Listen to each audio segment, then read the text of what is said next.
Right.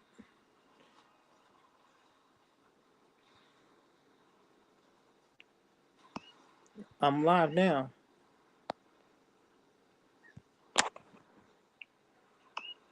I'm live now.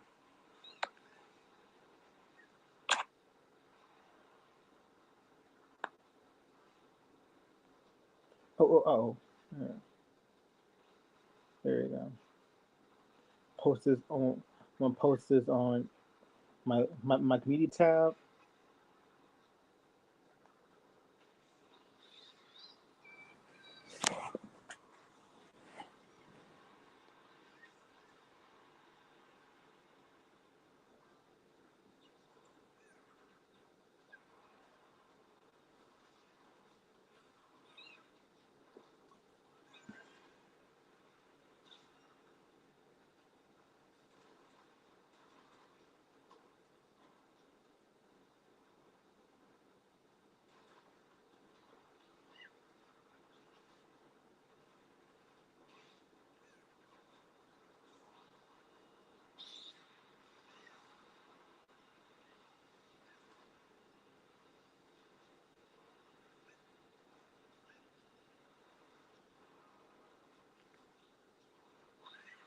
Here we go.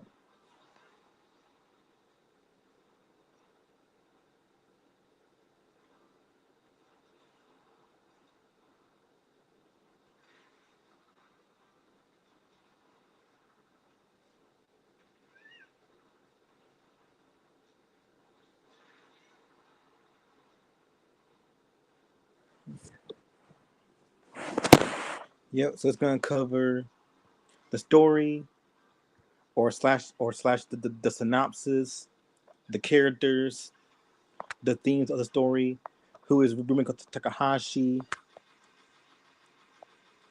favorite episodes, favorite moments, summary, and conclusion, which is also known as the ratings.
Right.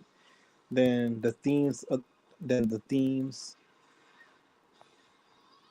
or subject, or also known as subject matter, the subject matter within Inuyasha.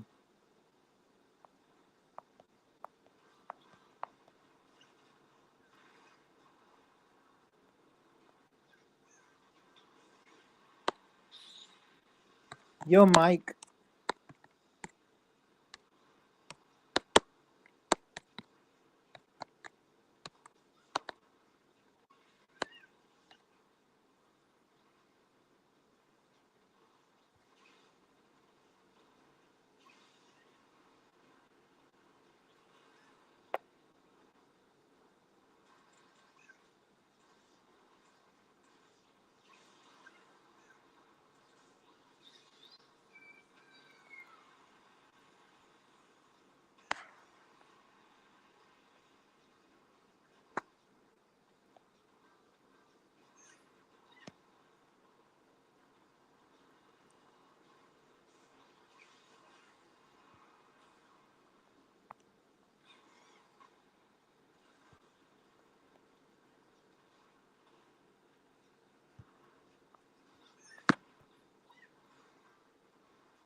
All right, so I'm ready to start this.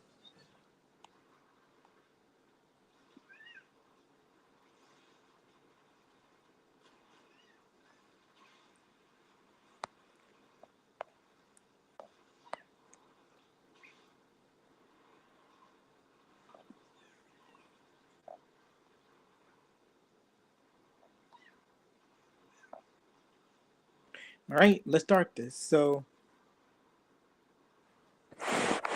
what's good, YouTube? Raymania is back in the building, and today I'm reviewing adult swim, a classic Adult Swim anime from the 2000s, and it's none other than the anime Inuyasha, which is based off of the popular manga series by Rumiko Takahashi, and and it was animated by Sunrise in October 16th, 2000 to September 13th, 2004. The original Inuyasha, the first Inuyasha contains 167 episodes, whereas its second series, the final act, only ran for 26 episodes because the final act came out in October 4th, 2009 through March 30th, 2010. So, and the manga series that the anime is based on was serialized in Shogakukan's Shonen Manga Magazine, weekly Shonen Sunday, from November 1996 or November 13th, 1996 to June 18th, 2008, and it contains 56 volumes. So here is the manga version of Inuyasha.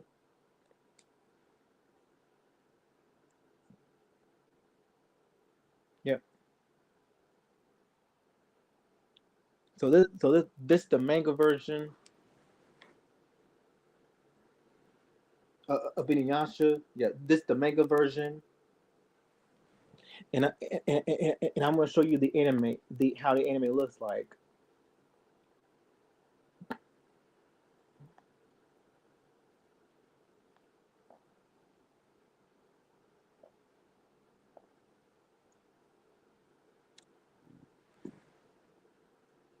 See, that's the anime that came out in 2000.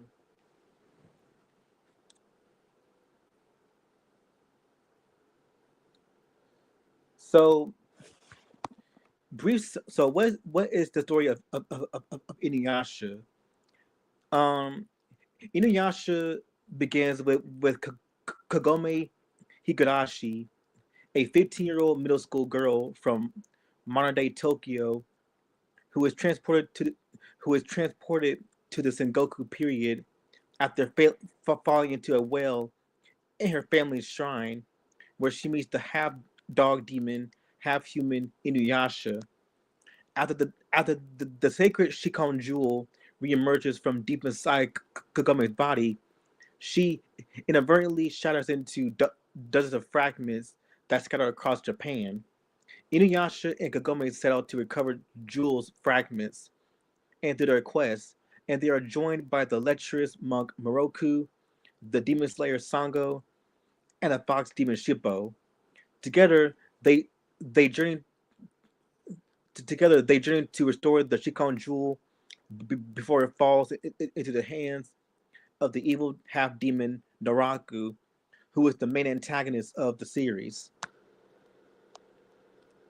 In contrast to the typically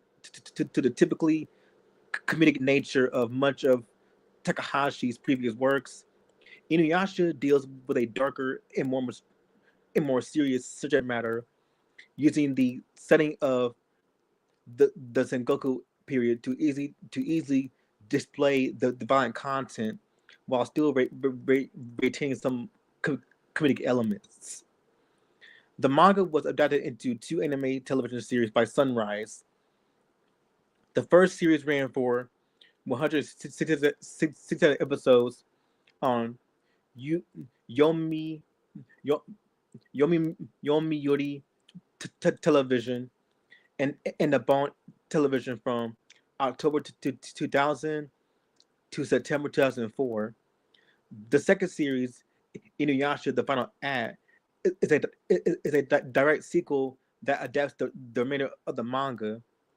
It ran for 26 episodes from October 2009 to March 2010. Four feature films and original video animation, or OVA, have also been released. Other merchandise includes video games and a light novel. An anime original sequel spin-off television series titled Yashahime Prince Half Demon aired for 2 seasons from October 2020 to March 2022. Viz Media licensed the manga, the two anime series, and movies for North America.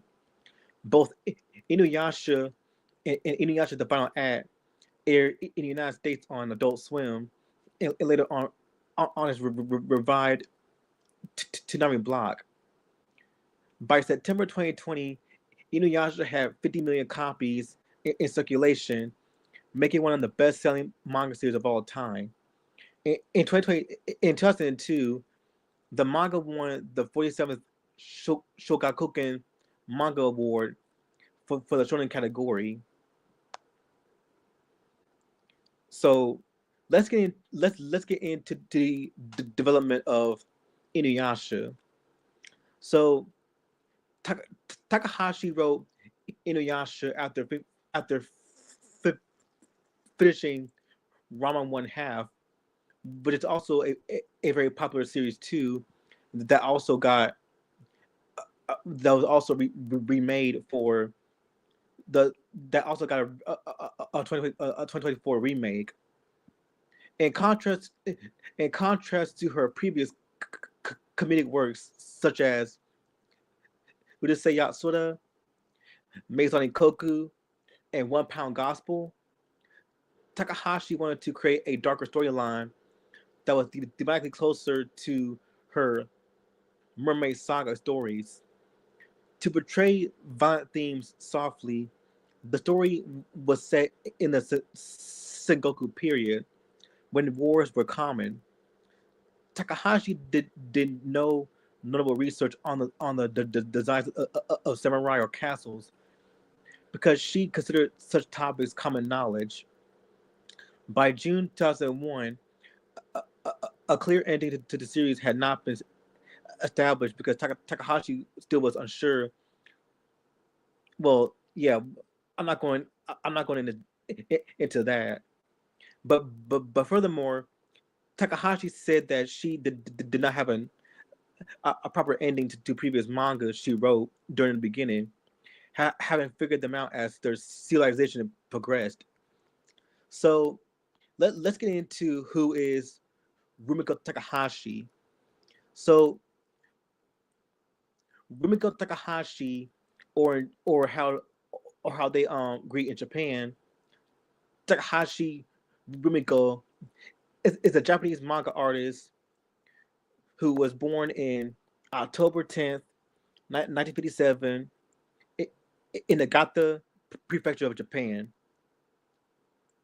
As of 2024, she is 67 years old.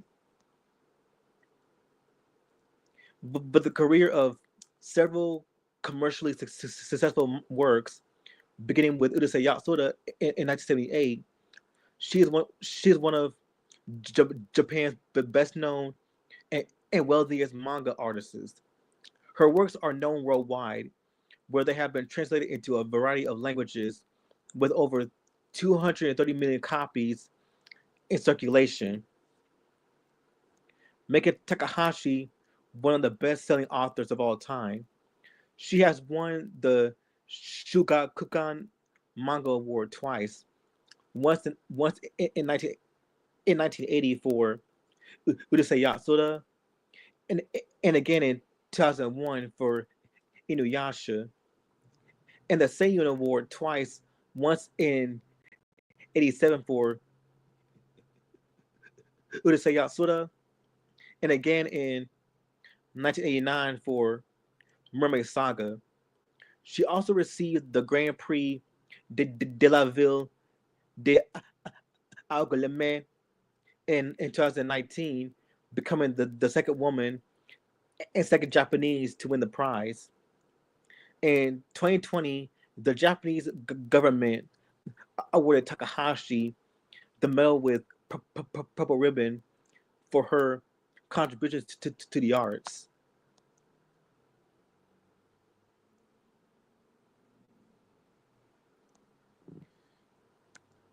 During her during her university years, she enrolled in Gekika Sonjuku, a manga school founded by Kazuo Kazuo Koike, author of Crying Freeman and Lone Wolf and Cub.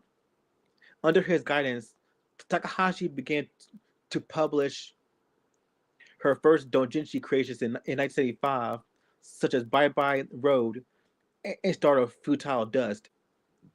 Koike often urged his students to create well thought out, interesting characters, and this influence will greatly impact Rumiko Takahashi's works throughout her career.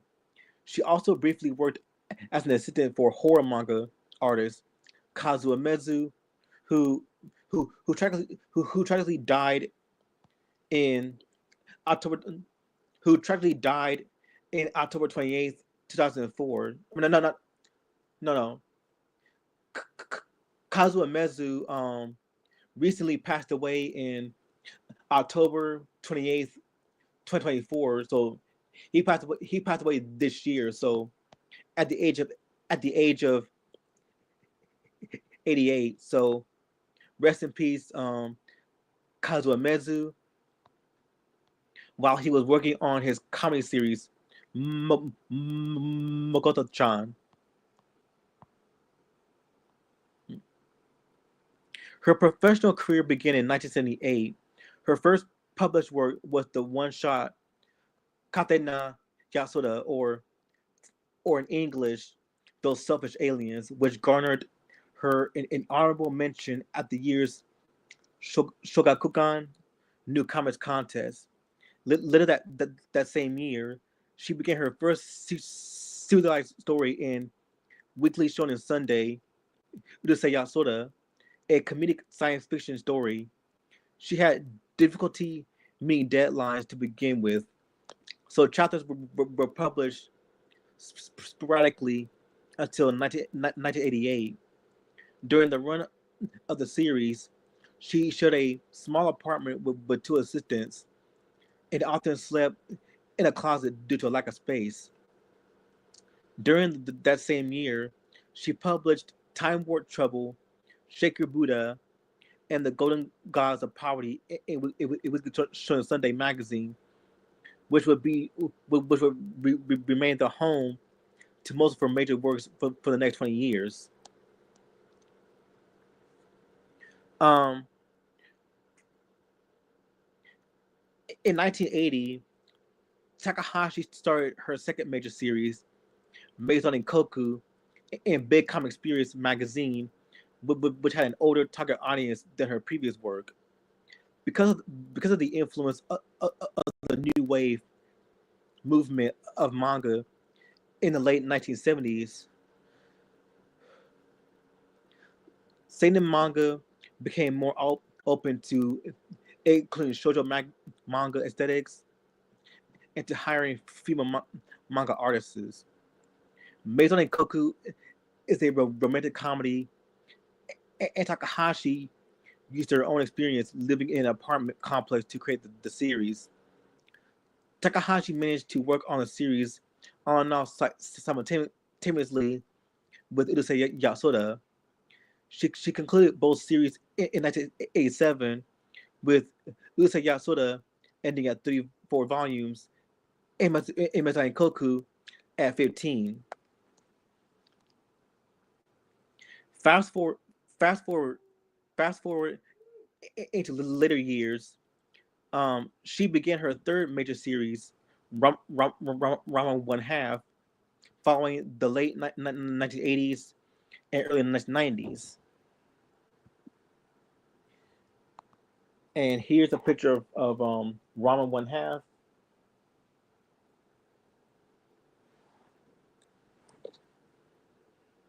That's her other work, Rama.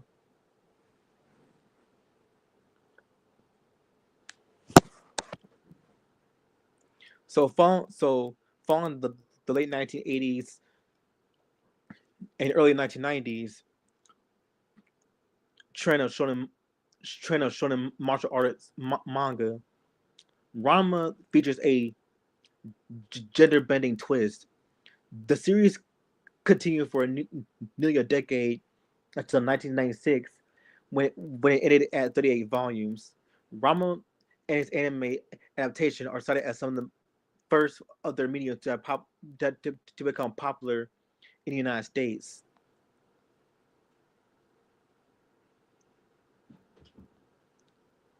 And this is where she and this is where she started to create her most popular series, Inuyasha.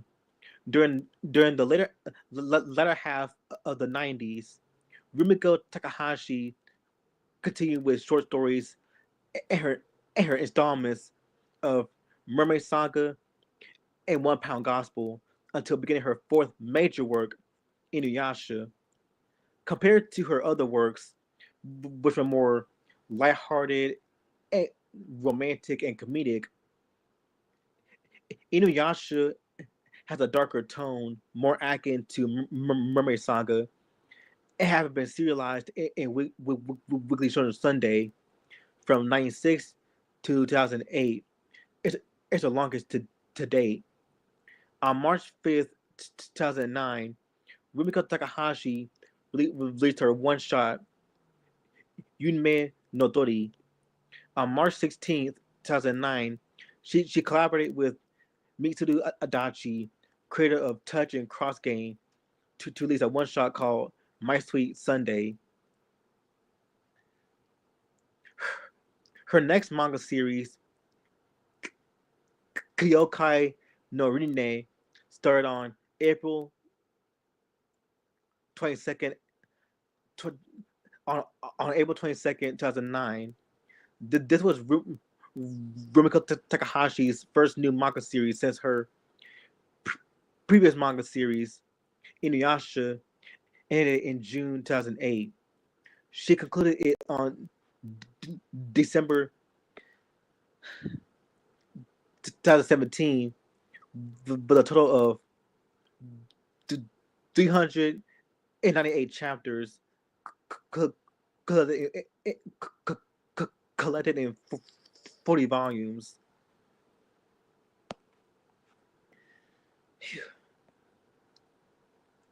So what is the theme of Inuyasha? What are the themes that the story tackles? Well, firstly,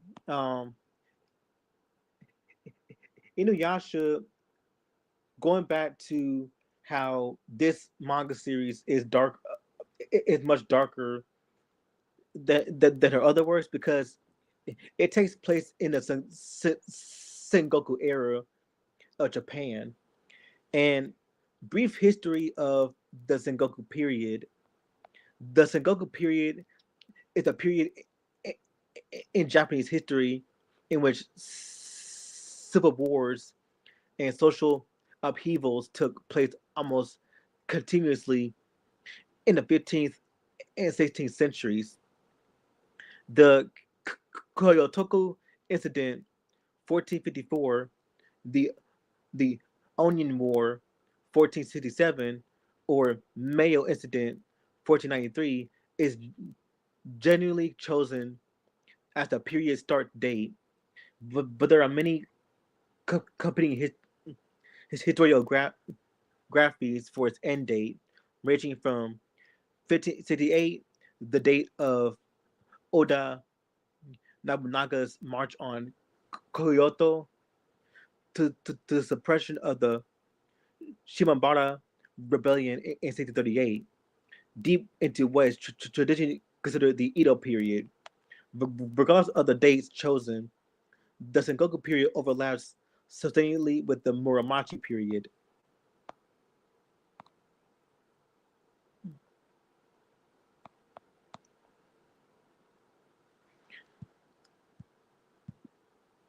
So, so let's get into how Inuyasha Inuyasha reflects the Sengoku era.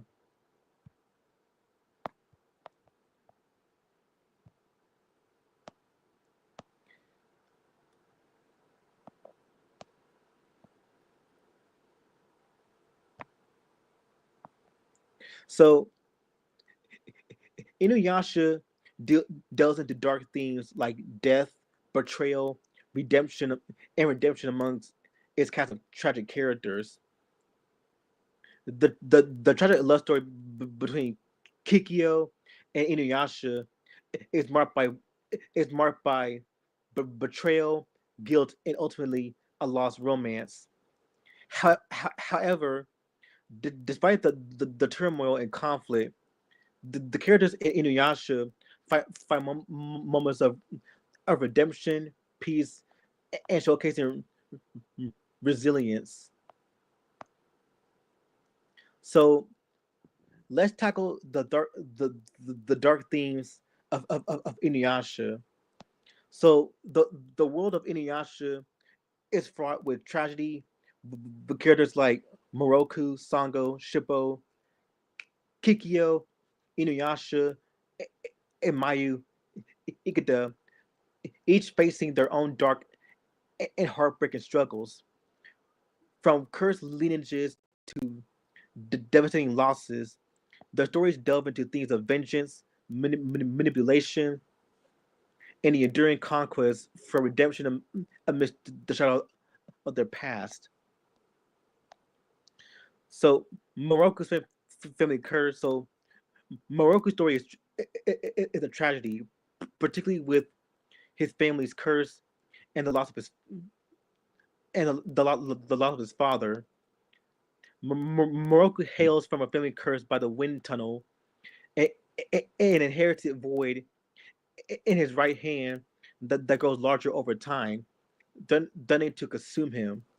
This curse was bestowed upon his grandfather by Naraku as punishment for his defiance. Sadly, Moroku's father, Mushin, was consumed by the wind tunnel when Moroku was still a child, leaving him orphaned and burdened with the responsibility of inheriting the curse. Mo- Moroku's tragic backstory is further complicated by his conflicting desires for revenge against Naraku, who is responsible for his family's curse, and his commitment to protecting others from suffering a similar fate. Moroku's story is a tragic tale of familial loss, inherited curses, and the burden of seeking redemption in the face of darkness. Sango's tragedy runs deep, leaving a profound impact on her character and motivations. Her backstory is mirrored by devastating loss when Naraku, the series' central antagonist, pretty much he pretty much started a whole slaughter on her village, and and that caused and that caused her family caused her family's life. This traumatic event not only shattered Sango's world, but also shapes her identity and purpose moving forward. As the sole survivor of the massacre, Sango is driven by an intense desire for revenge against Naraku and the one responsible for her suffering. Her conquest for vengeance becomes a central driving force throughout the series, fueling her determination and guiding her actions. Additionally, Naraku's manipulation of Sango's brother Kohaku adds another layer of tragedy to her story. Kohaku's resurrection as a puppet under Naraku's control complicates Sango's quest for vengeance, forcing her to confront the heartbreaking reality of facing her own brother as an enemy. Sango's tragic delves into dark themes of loss, vengeance, manipulation, and sibling conflict.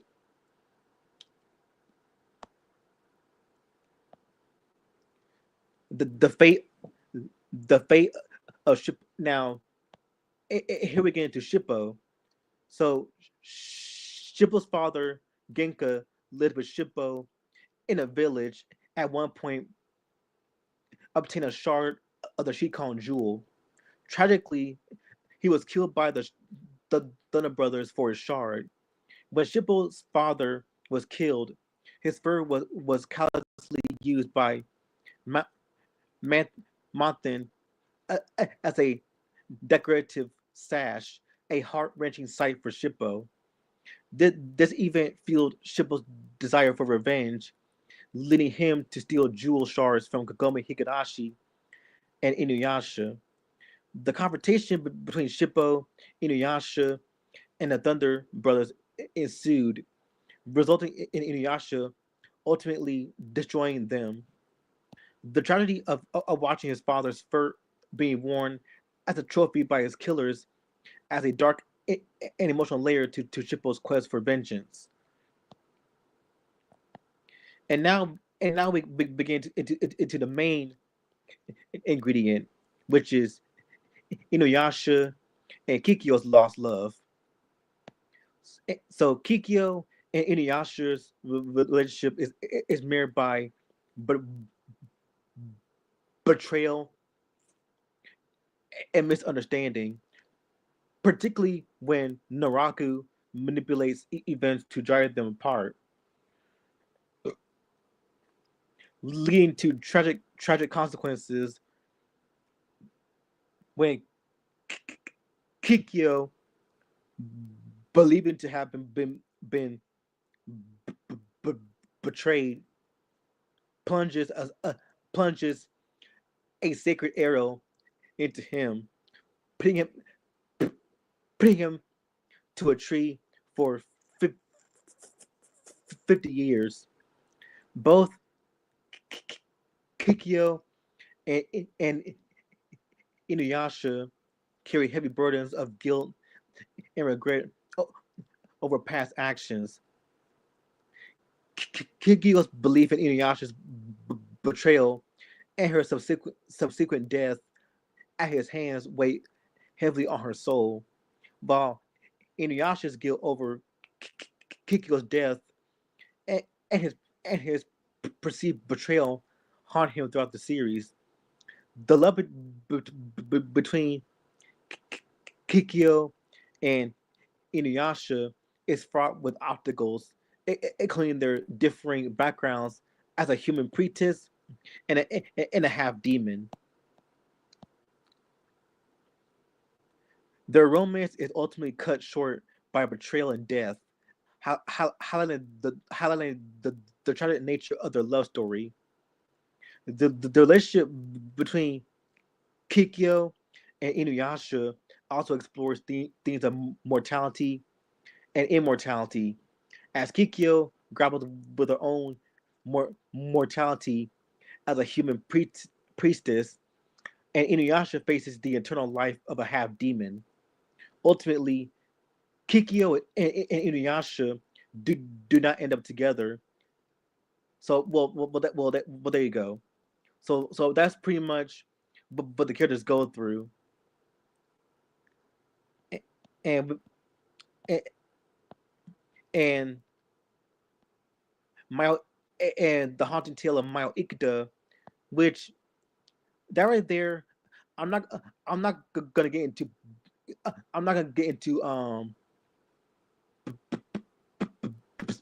specific details. Um, but but this came from episode 12 called the Soul Piper and the mischievous little soul, one which is considered by many people to be one of the darkest size episodes of Inuyasha. So I advise you to watch episode 12 and see how that episode went down. So you guys can have a perfect a, a good understanding of who is Mayu Ikeda and what his background is. But for the main characters' backstories, their backstories have been have been touched upon when the characters first introduced themselves. Cause but Inuyasha, he was pinned to a tree, which was shown in the beginning of the episode when Kagome was transported into the well by a demon, and she sees and Kagome sees Inuyasha being pinned to a tree. So that's what started the whole episode, start the whole show.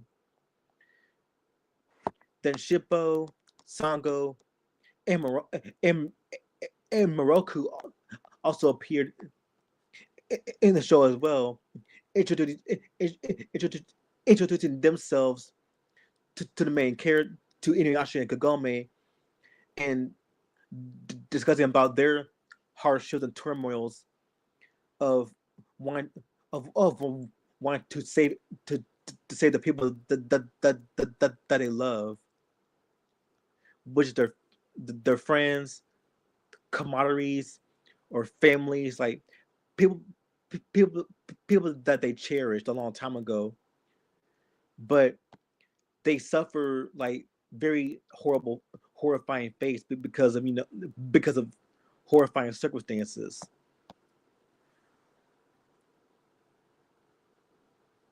So let's get into the characters of Inuyasha. So let's get into the main character, Inuyasha. So Inuyasha is a hybrid yokai dog and a human. So yokai in Japanese is pretty much ghosts or demons. So pretty much it's a Japanese monster in Japan. And Hanyo is half deep, and Hanyo in Japan is half demon. Yes, Hanyo is half demon in Japan. So he wields the Tetsaiga, which which is a supernatural sword made from one of his deceased father's fangs. This sword, when properly wielded, can destroy 100 demons with a single swing. It has further powers which are revealed as the story progresses. It is also a source of which hatred exists between Inuyasha and his brother Seishomaru, who is a full yokai dog demon, being that Inuyasha can wield the Tetsaiga and Seishomaru cannot. Inuyasha has a tendency for massive regeneration and can recover from injuries which would be fatal for any average human. However, Inuyasha, considering the fact that he's a 200-year-old, he's 200 years old, but he has the face, and the attitude of a 15-year-old teenage boy. He's shown to be very hot. He's very hot-headed, stubborn. He he's very blunt, and he's not afraid to be really honest when things go awry. Especially when Kagome was first introduced, he he was initially hostile towards Kagome. Pretty much, he didn't want nothing to do, want nothing to do with her. He he pretty much saw her as an obstacle because his his main goal was to get the Shikon jewel so that he could, become, so he become human again and not face the burden of his past. And whenever Inuyasha um acts like a jerk towards whenever Inuyasha acts like a jerk towards Kagome, which 9 times out of 10 he does act like a jerk to her. Whenever he acts like an ass, uh, Kagome uses the bees that wrapped around Inuyasha's neck, and whenever she says "sit boy," which she does all the time, when she says "sit boy," Inuyasha falls. Inuyasha falls to the ground face first, which that is used for comedic comedic purposes.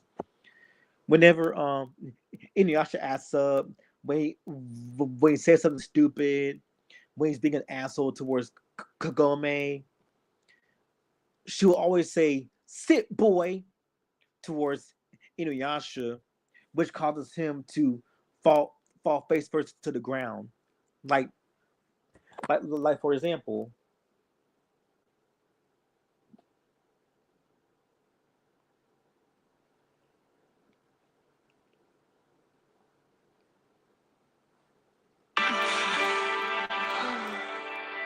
Yeah, I'm not really buying it. That Sesshomaru would let himself get trounced by Kirinmaru like that.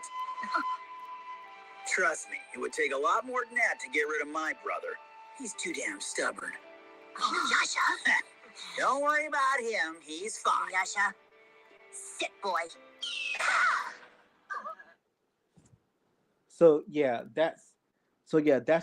That's how it normally goes between Inuyasha and Kagome. Whenever Inuyasha acts like a jerk, when he says something stupid,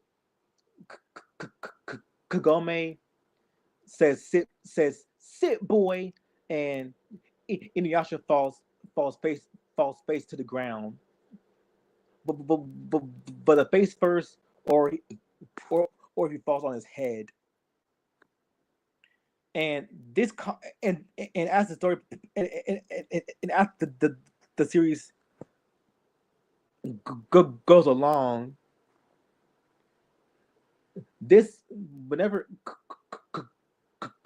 Kagome uses the sick command, this scares Inuyasha to his from his head to his feet.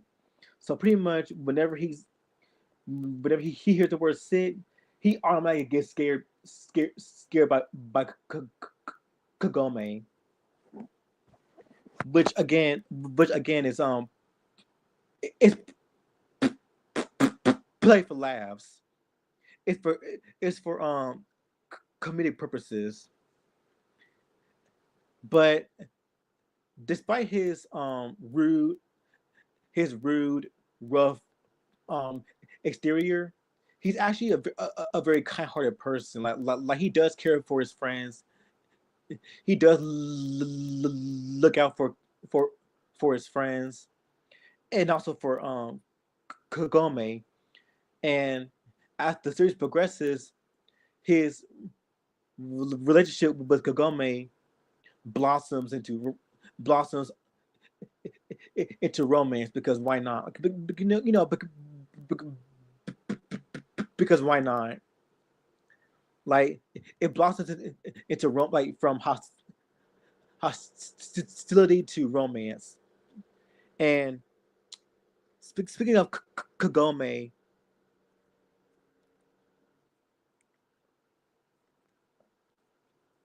and speaking of Kagome, she's the other central main character of the series. So Kagome is a 15/16-year-old girl from Japan. She's a third year middle school student. In the tradition of many Rumiko Takahashi heroines like Lum from let's say Yatsura, Akane Tendo from Ranma, and Kyoko Otonashi from Meizai Koku, Kagome can be extremely sweet and friendly, but she can also become very dangerous when provoked. She is bold. She is bold and determined to help others, regardless of the cost. It's because of her that Inuyasha is able to make more friends. Her kind heart and beauty results in several men falling in love with her throughout throughout their journey. Inuyasha wears a special bead necklace known as the Beast of Subjugation, which only responds to Kagome's command when she yells "sit," or in Japan, "Osuwari," often "sit boy" in the dub. Inuyasha is thrown to the ground. The the necklace was placed upon him due to his dangerous attitude when he was unsealed. As the series continues, Kagome uses the necklace less and less. It is scarcely used by this point in time. It is purely comic relief when it is. Next character is Sango. So Sango is a 16-year-old yokai slayer or yokai taijia who hails from a village of professional yokai slayers. The only member of Inuyasha's group to have no supernatural powers, Sango instead wields the Hiraikotsu, a massive boomerang made of yokai bones. In addition to a broad repertoire of tools and tricks for battling yokai, Sango is also a victim of Naraku's evil schemes. Her family was killed and her entire village destroyed by Naraku's yokai, so that Naraku could then blame Inuyasha and manipulate Sango into trying to kill him. When that ploy failed, Naraku then started to control her little brother Kohoku, forcing him to fight Inuyasha and company, and using him as a means by which to manipulate Sango. She seeks revenge. She seeks vengeance against Naraku, but her primary goal is to rescue Kohaku from Naraku's influence and somehow save his life. Although currently it's uncertain if she will be able to do so, as Kohaku's life is tied to the jewel shard. She has obvious romantic feelings towards Moroku, but she is so angered by by by his constant groping and lechery. And whenever Moroku, acts like a pervert, even he is not safe from Sango's wrath, which she responds by slapping him in the face, like this, for example.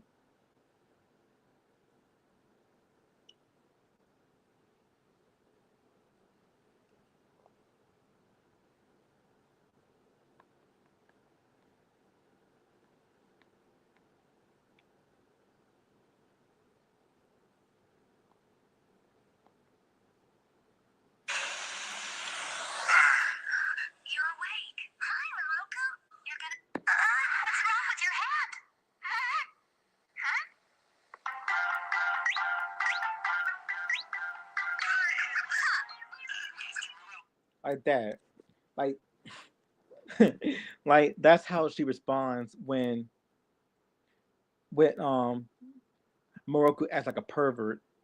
Whenever he does, she whacks him or slaps him out out of retaliation.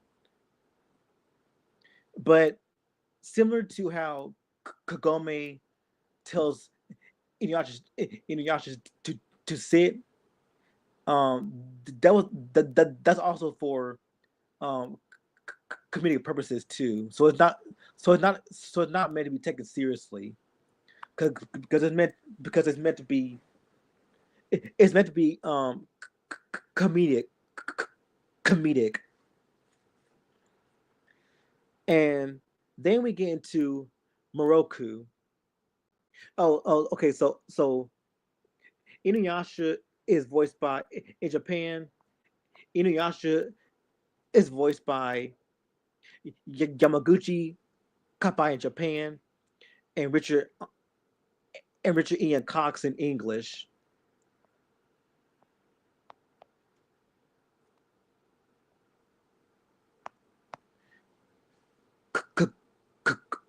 Kagome's voice actor in Japan is Satsuki Yukino, and her English voice actor is Monica Story. Sango's voice actor in Japan is Kuwashima Hoko, and in English is Kelly Sheridan. Now, now we get into Moroku.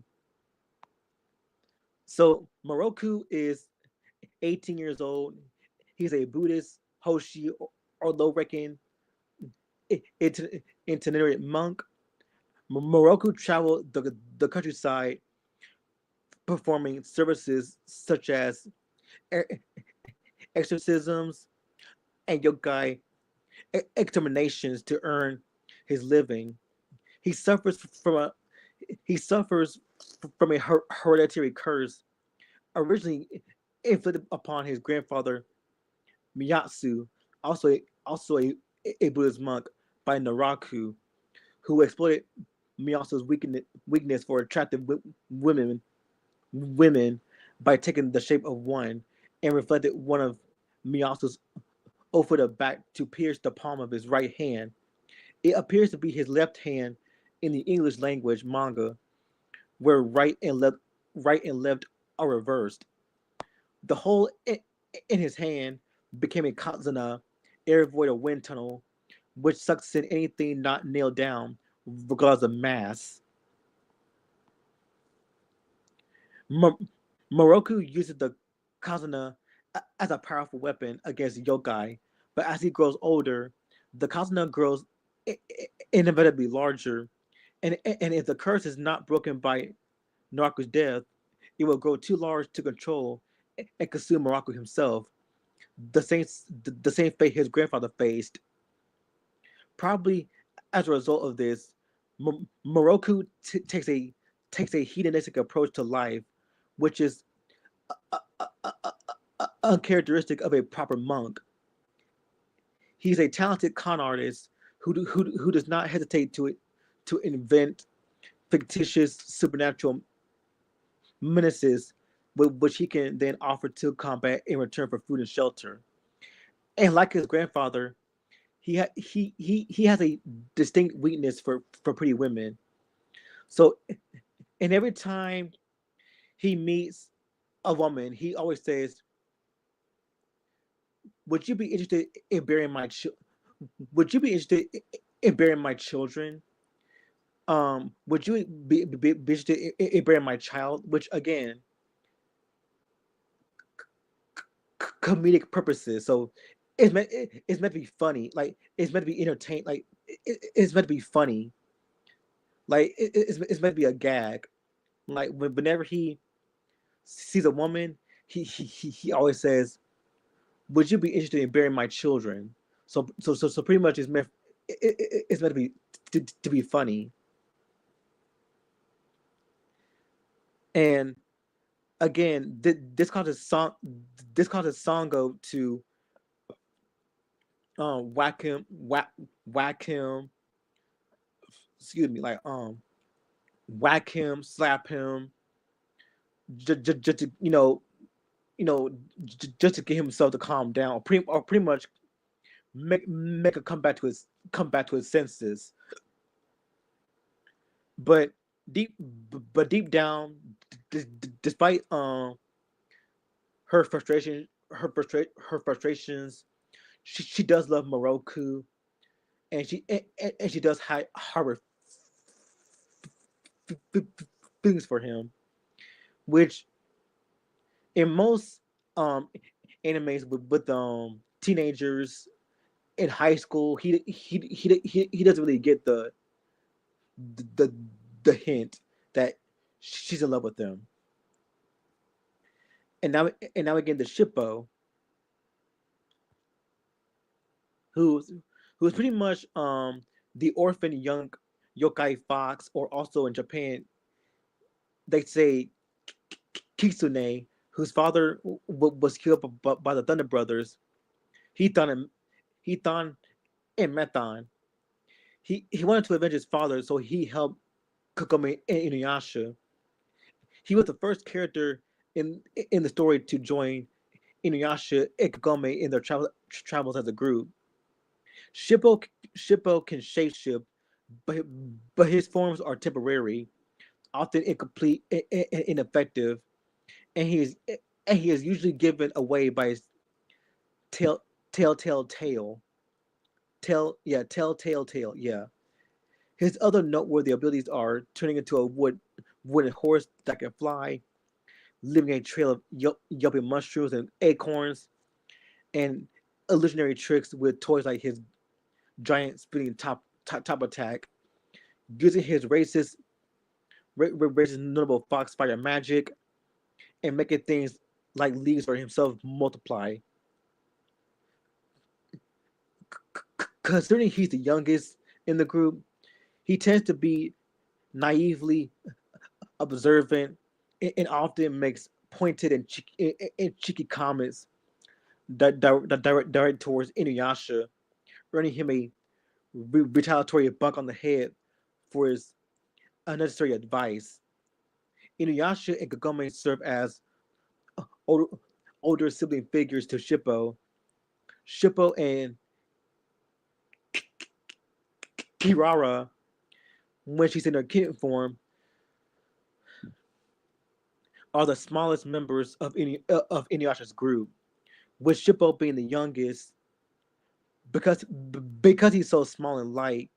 Whenever the group is traveling anywhere, Shippo is almost always seen riding on someone's shoulder, on Kirara's back, in Kagome's arms, or in the basket on Kagome's bike.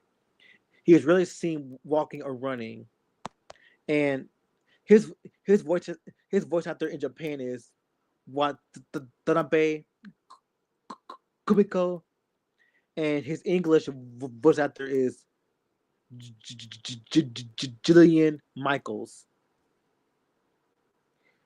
Moroku's voice actor in Japan is Suchitana Koji, and his and, and, and his English actor is Kirby Moreau, who tragically died in November 19th, 2020. So rest in peace, Kirby Moreau.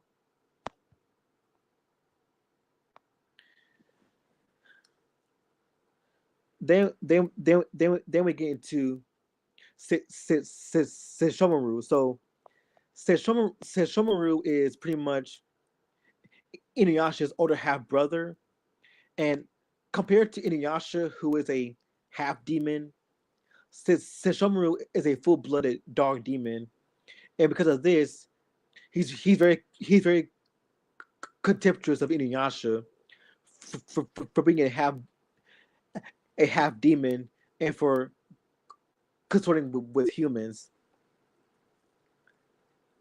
he's a very powerful demon who seems to have no true equal when it comes to raw power. Although given the chance in Volume 23, he could not defeat Naraku. Although fandom refers to him as the Lord of the Western Lands. This title appears at no point in the manga. Takahashi also stated that Sesshomaru has no permanent home. Unlike almost every other demon in the world of Inuyasha, he has no interest in the possession of the Shikon jewel. And as the series progresses, he does slowly but surely come to terms with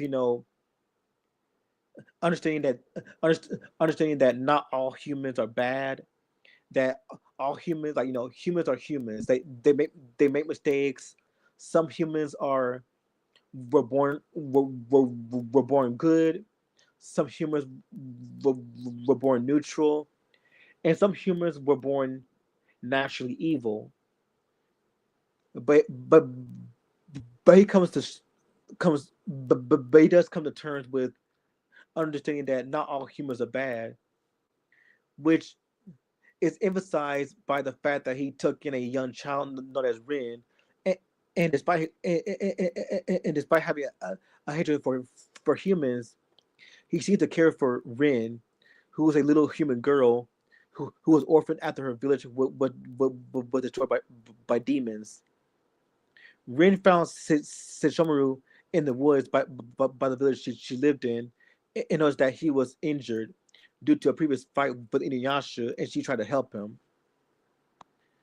So, Sesshomaru's voice actor is Narita Ken in Japanese, and his English voice actor is David K. And so I was gonna cover just seven main just seven characters. So then we get into Kikyo. So Kikyo is a shrine maiden who loved Inuyasha throughout the series, and was killed by Naraku, disguised disguised as Inuyasha, who tore the two apart at 50 years ago, prior in Inuyasha's time to the story start. She is brought back to life by the ogress Urasua, although she asks a lot. Although she, although she asks alive, her body is still dead, and she must ingest the souls of the dead to move on. So Kikyo's um, Japanese voice actor is Hidaka Noriko, and her English voice actor is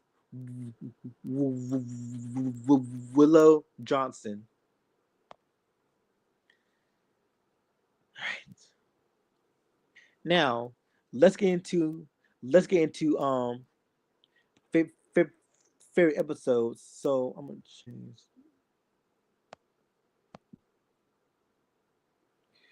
I'm gonna go with three episodes. Okay, three. So let's talk about um I'm gonna get into my favorite my top three fa- fa- fa- favorite episodes of Inuyasha. So my favorite episode my favorite episode of Inuyasha has to be the very first episode of the of the of the cartoon, which pretty much sets up the whole story of Inuyasha, and how this story can go from story A to story B and to story C. So The reason why I say the very first episode is my favorite is because we get to see how Inuyasha came to be, what his origins are, what his origins were, and how he ended up in that, and how he ended up, being stuck to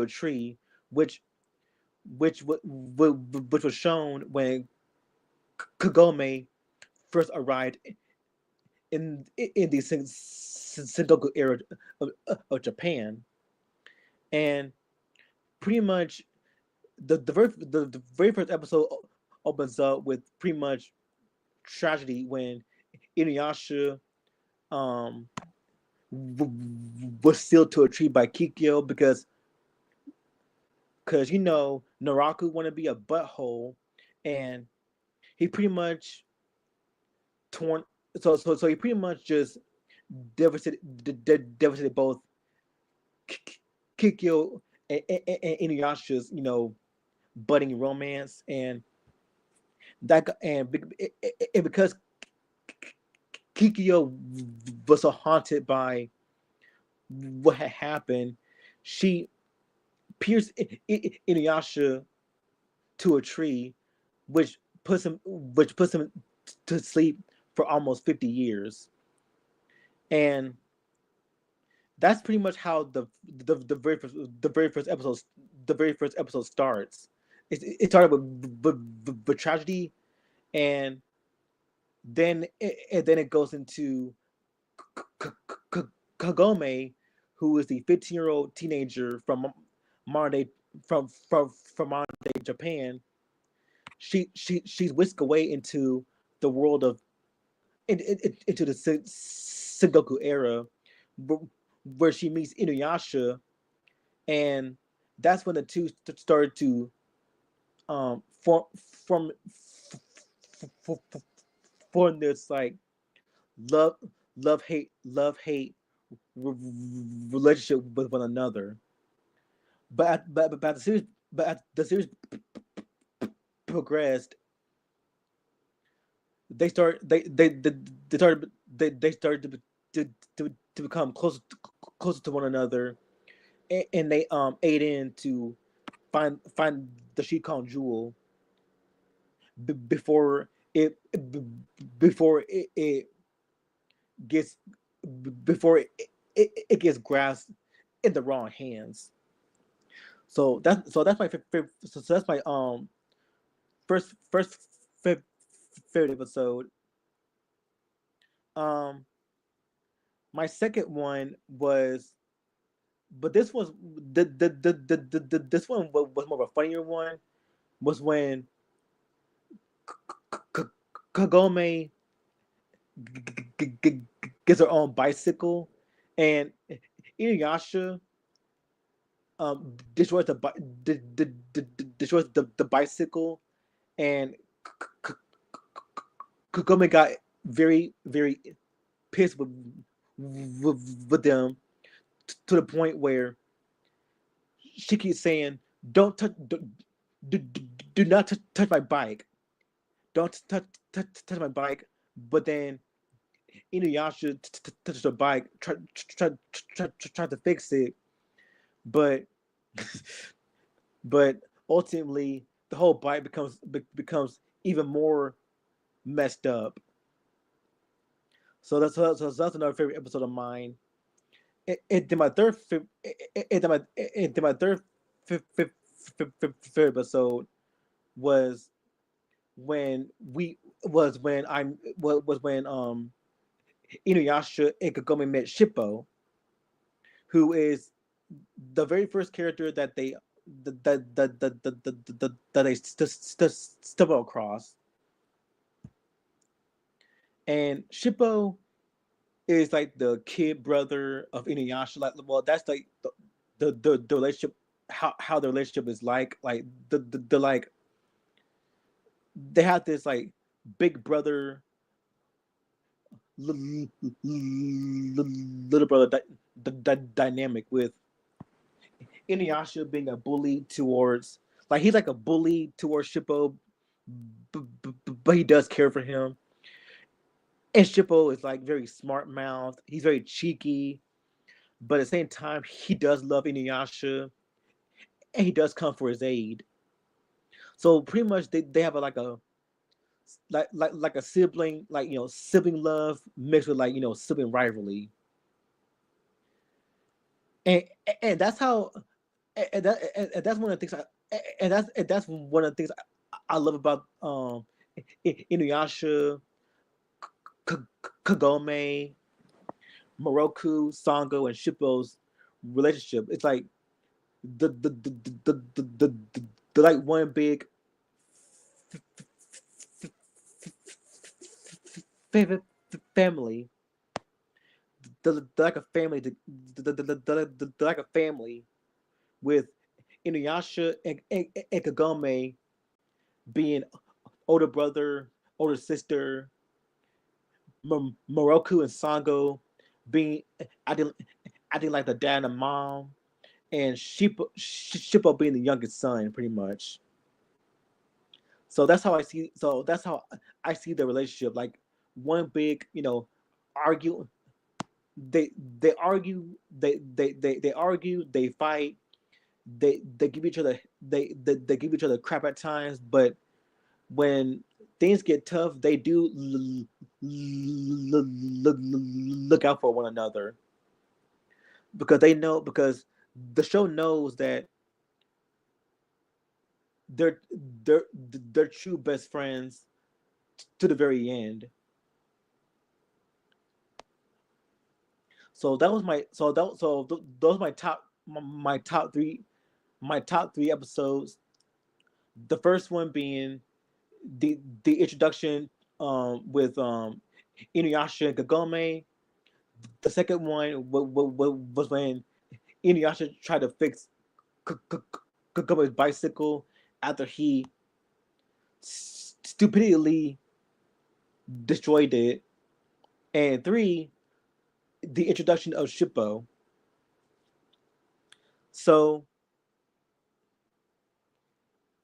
one of one of my favorite moments from Inuyasha.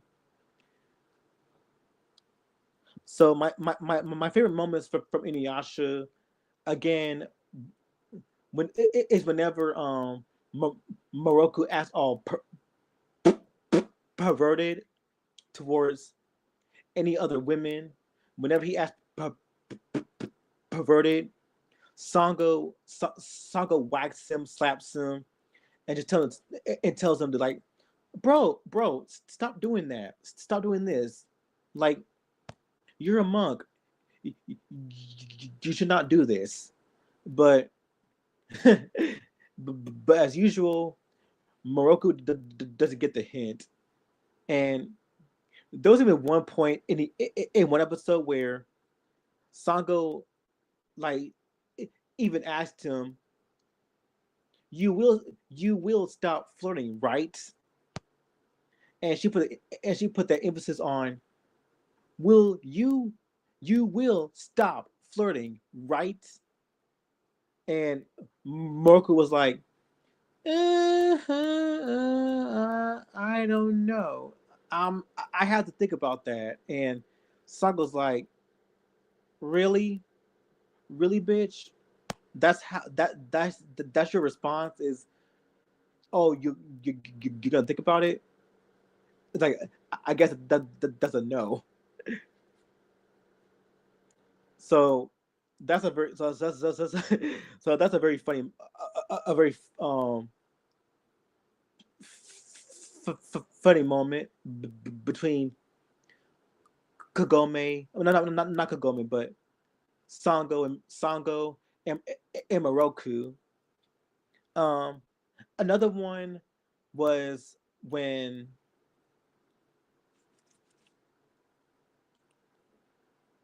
Sango gets possessed and and yeah, she gets possessed at night. She gets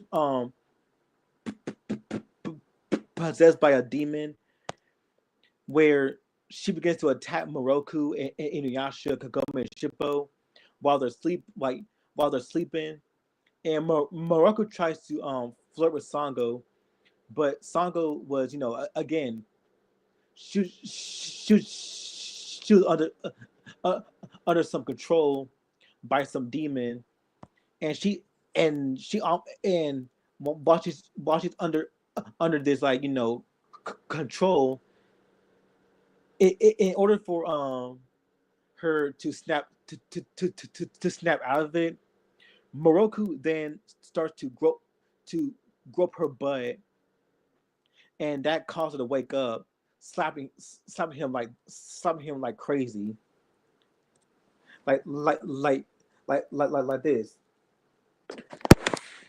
like this Moroku's hand, um, this Moroku's hand, and it is how he start and this how he starts Sango's for being possessed, like this,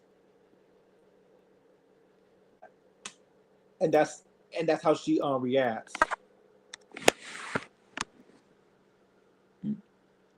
And and my third favorite moment was when Kagome had to put on a play for her school, and but like that like that episode where she puts on a play, which is and that was and that right there was a very funny episode. It was the episode where they were the school was her school was doing a play on Esquador, and that right there was very funny.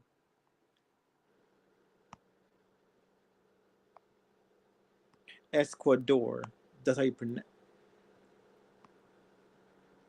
the coming play.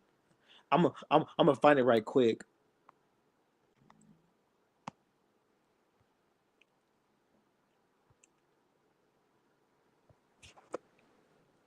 Right, and right here, that right there was when Kagome um was in a play, and this came from like the filler episode of Inuyasha, the first one. That's where it came. That's where it came from. Pretty much. Here's some more pictures of it. That's when they were they were in a play together.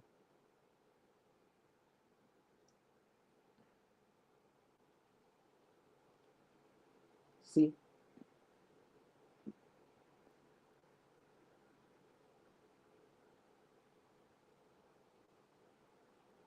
See, yep, that's Kagome. That's Kagome.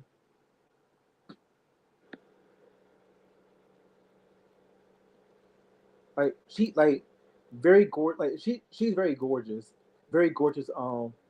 girl, like she's very pretty, very very pretty, very gorgeous, very very cute looking, very cute. So so those are my favorite. So those are my favorite moments from Inuyasha. So what what are the flaws of what are the flaws of Inuyasha? So Inuyasha, as great as its anime is, it does have its drawbacks. One of the drawbacks was, again, going for the more technical side is the filler episodes. So the filler episodes of so Inuyasha going to the filler list, considering the fact that Rumiko Takahashi was still working on the manga. The anime had almost 1, 2, 3, 4, 5, 6, 7, 8, 9, 10, 11, 12, 13, 14, 15, 16, 17, like, almost like 17 filler episodes. So that means 1, 2, 3, 4, 5, 6, 7, 8, 9, 10, 11, 12, 13, 14, 15, 16, 17, 18, 19, 20, 21, 22, 23, 24, 25, 26, 27, 28, 29, 30, 31, 32, 33, 34, 35, 36. So pretty much it's like the 36 the 36 um filler episodes.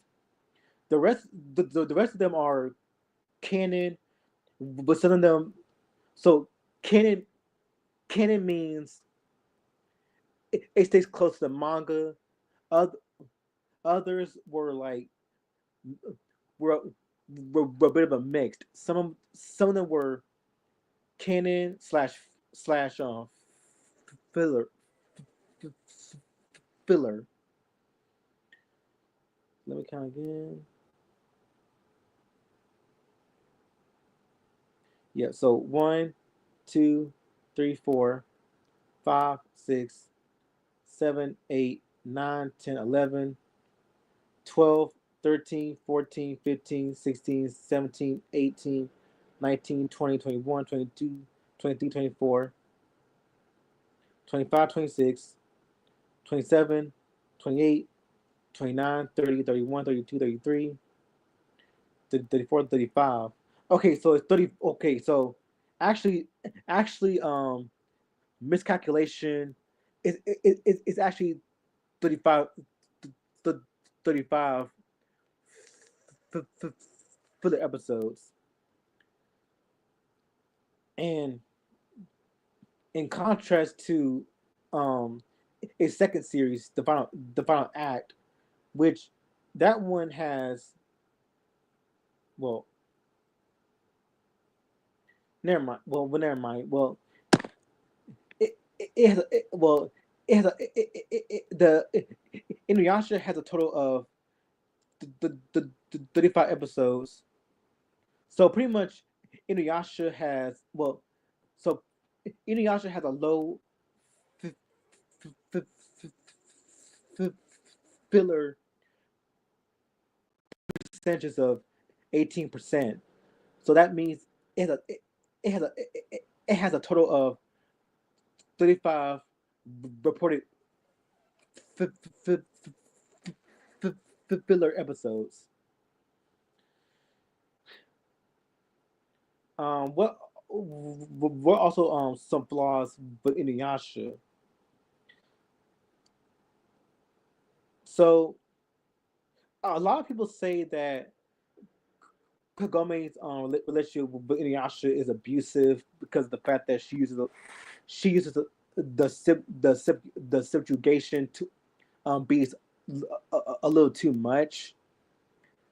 Um, I wouldn't say it's a. I mean, it to some degree it is. I think it's because considering the anime, like because the anime loves to like emphasize and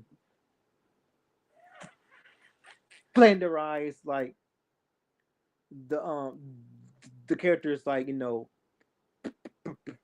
personality traits with because I know in the manga I, I, I never read the manga, but I know in the manga she uses the beats less and less as the story goes on. That's the same thing with Naruto, where in the anime Sakura beats Naruto up whenever Naruto acts stupid or when he does something that she did not appreciate. And some most fans considering the fact that Sakura is the most hated character in Naruto, which that hate I don't be real with you that the hate she gets is very overblown. Like some of it, like okay, some of it is justified, others not so much. But that's the same thing with Naruto because I know in the manga, Sakura only hits Naruto when he's being rude, perverted, or being stupid. Not when it suits her fancy.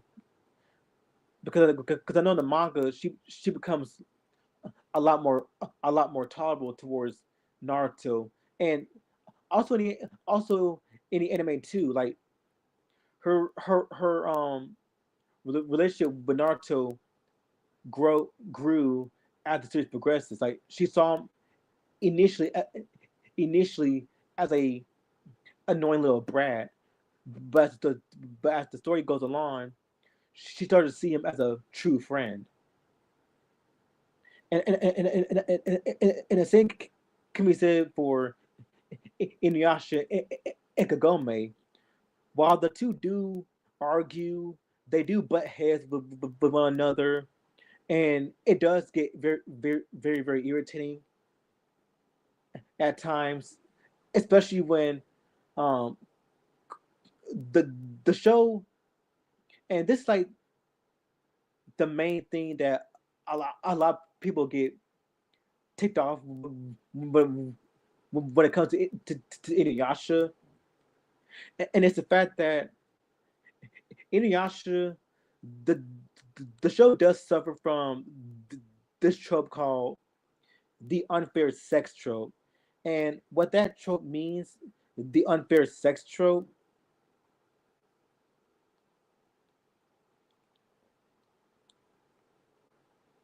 So the unfair sex trope in a it defines as this in a heterosexual relationship, every problem is the man's fault, even when it's something the woman gets a pass for. So pretty much is so pretty much is the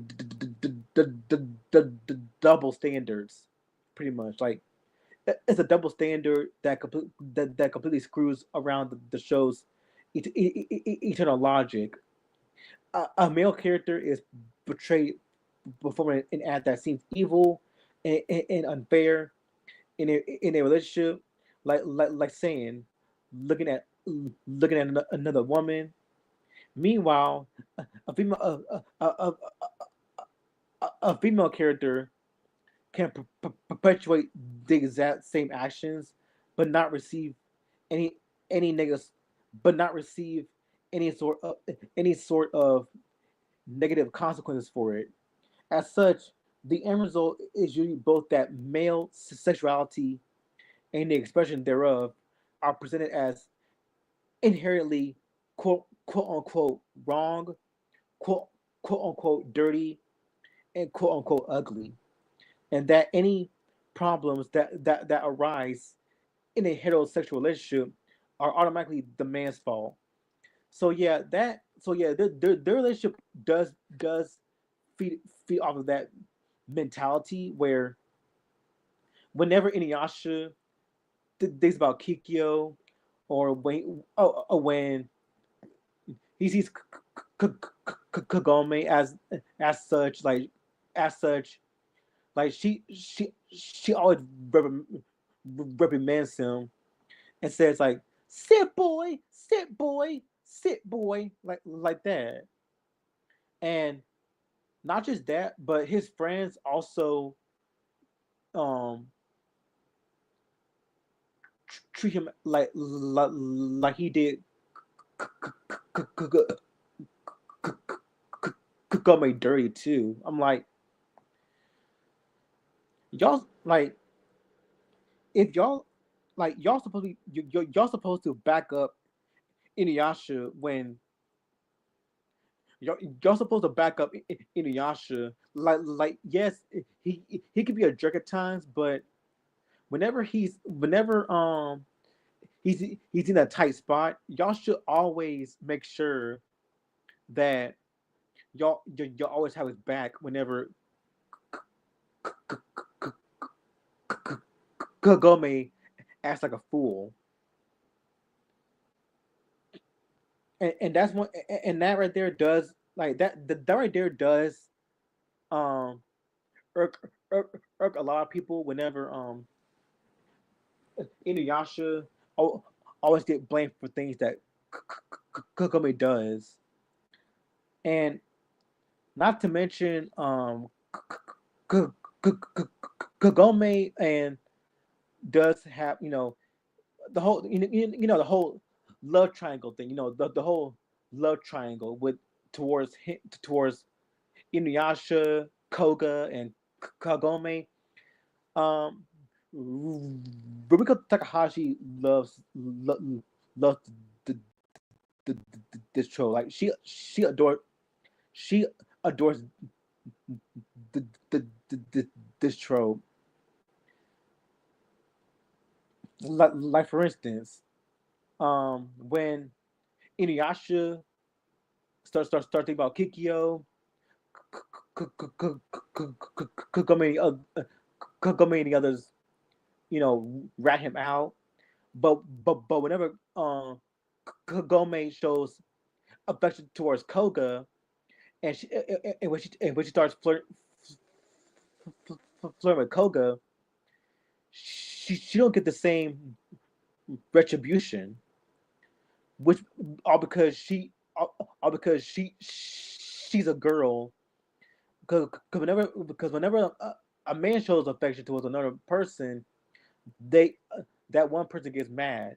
But when a woman shows affection to another man, they don't get that same retribution. So yeah, so whenever the titular character shows any sort of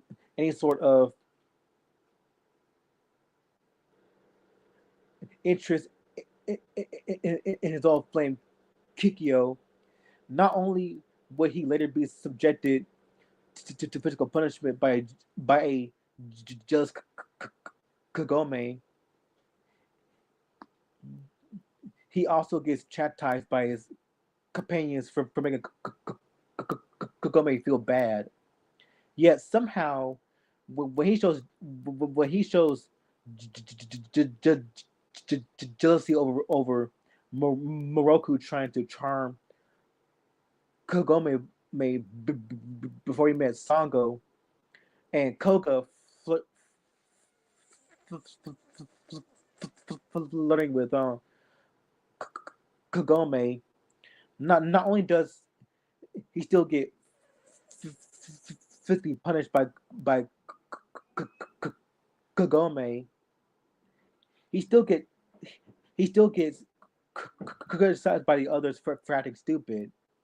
Meanwhile, Kagome passively, aggressively refused to tell him about her feelings, and he had been in a very strong relationship with Kikyo to the point of being willing to become human and give up his half demon abilities for her sake, and have been given absolutely no closure for the relationship, which, from his perspective, have been still going strong until the day before he met Kagome. So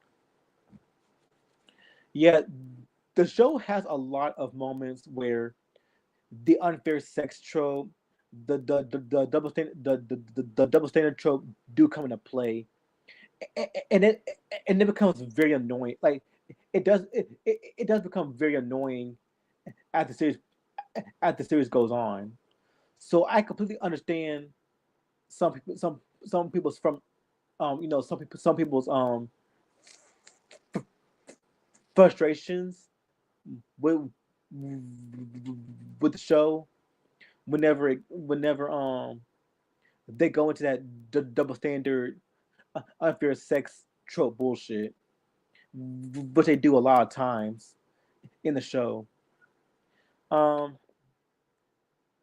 Another flaw is the like some of the some of the age gap relationships, which one of them is very controversial, which I would never get in, which I would never get into because for obvious reasons.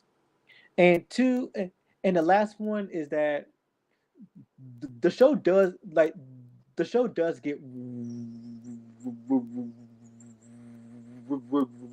redundant at times. Like the show does get redundant at times, especially when it comes to Naraku, who where you think the heroes, you know, they oh yes we defeated him, but oh no he's still alive. We gotta defeat him again. Wait, yes we defeat him. No, he's still alive. Rinse and repeat, rinse and repeat, rinse and repeat. Like Naraku just he dies, then responds. He dies, then responds. He dies, responds, dies, responds, dies, responds. All because his body, Naraku's body, is a host of demons, which is the reason why he just couldn't die. He would never die, but I would I would never get it. I'm not gonna I'm not gonna get into like specific details because again y'all have to watch Inuyasha and final act to see how it goes down. So those are the flaws of Inuyasha. Like sometimes the is that the the the show does get redundant at times. There is some um questionable age gap, romances, um the un the unfair sex, the double standard trope that that that's put a lot in the show, and and it's also portrayed in the show too as well towards Inuyasha, Kagome, or Sangu, or Moroku, or Shippo. And also because, for the more nitpicky side, the fillers. So those are the flaws of Inuyasha. So so in conclusion, Inuyasha, despite its flaws, it's still a great anime. It's still a very great anime. Like it's full of it's full of wonderful cast of characters. It has good it has good animation and very and just very great music. Like the music in Inuyasha is just sublime. Like it could go from being like action oriented, it could be horror centered, but also be very calm, very peaceful, and tranquil. So the music also also acts like a character because the music adds to what it adds to the atmosphere of the whole show. Like when the show gets when the show wants to be funny, comedy music plays. When the show gets dark and very scary, horror horror music plays. Whenever it becomes action oriented, battle, battle music plays. But, but when it comes to be very serene, very calm and tranquil, calm, peace, calm, calm, peaceful, haunting music plays. So the music acts like a character within the show as well. So overall, Inuyasha, despite its flaws, it's a very great anime with wonderful characters, good, good, good, good, great, great animation, um, very, very dope score, very, very dope score, and just all around, just having a having a lot of, and just all around being a very rewatchable anime. Like this is an anime where you can watch it again and again and again without being bored.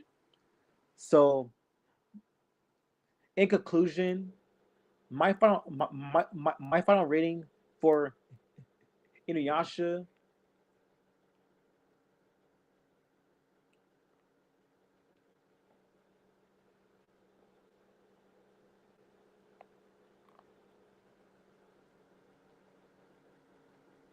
my my rating for Inuyasha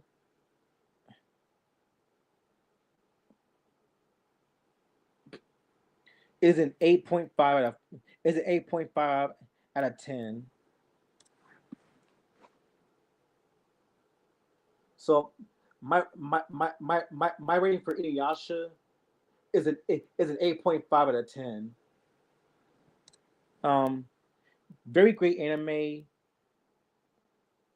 with with with great with great characters,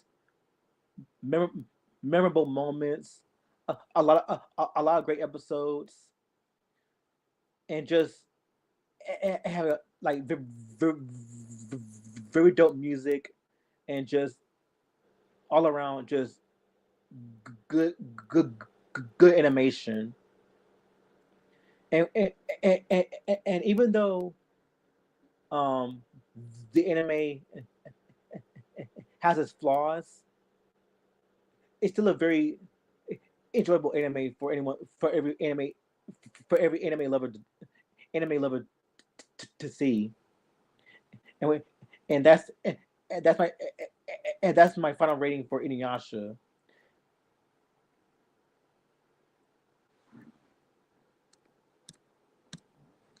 Is an 8.5 out of 10. And that's my review of Inuyasha. And I just want to say to Rumiko Takahashi is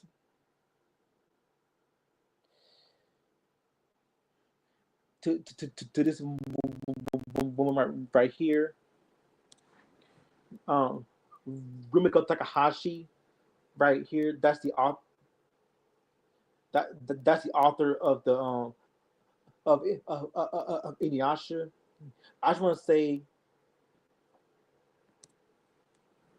um, th- thank you for. I just want to say that th- thank you for our childhood, uh,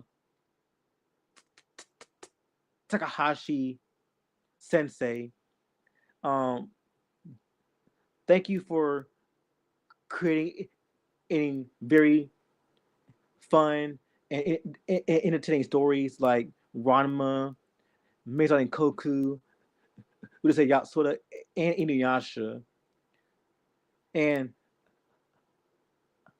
I'm glad that I'm um giving you your flowers while you're still while you're still living. So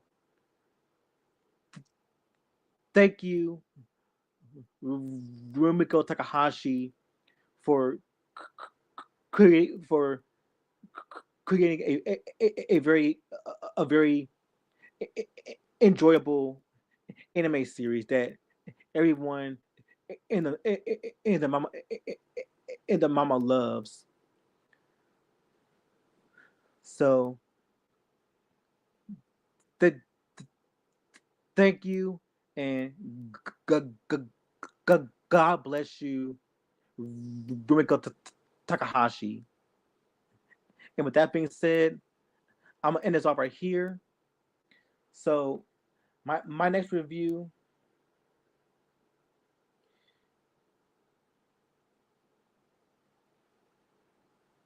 is gonna be my next review is gonna be on Patti LaBelle's "Be Yourself" album from 1989 and Sybil's "Doing It Now" from 1993. So be be be on the lookout for that one.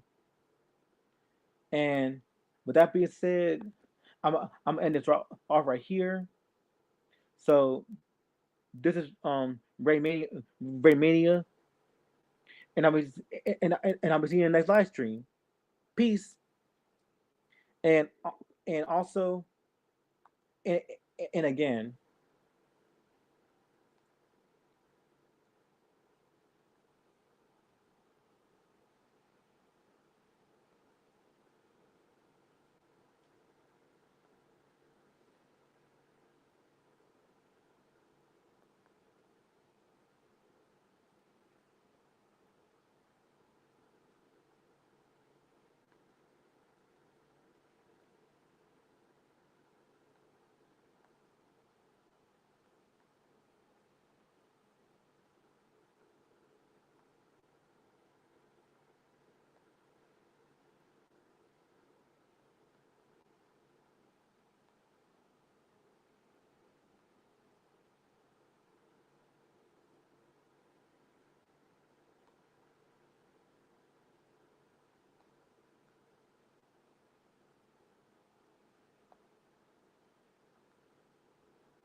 There we go. So here, so here's what I said. Um, the thank you, Rumiko Takahashi, for your hard work and creating very funny and entertaining stories. I'm glad I'm giving you your flowers while you're still alive because you deserve them for your hard work. So